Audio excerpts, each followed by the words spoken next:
Welcome everybody, my name is Marcus, and in this video I will show you a simple way how you can share your audio in Google Meet. So let's start. The first thing we want to do is just let's click new meeting and start an instant meeting.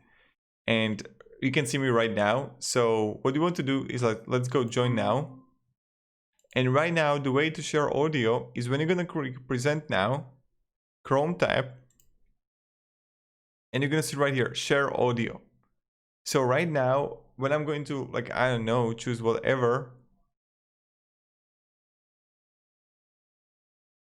like this one here, it's a shop, I can simply share an audio here. So thank you very much everybody for watching. If you have any questions, guys, ask me down in the comments and the audio is going to play with it. Test it out by yourself, like if it's working or not. So yeah, let me know. Have a great day and goodbye.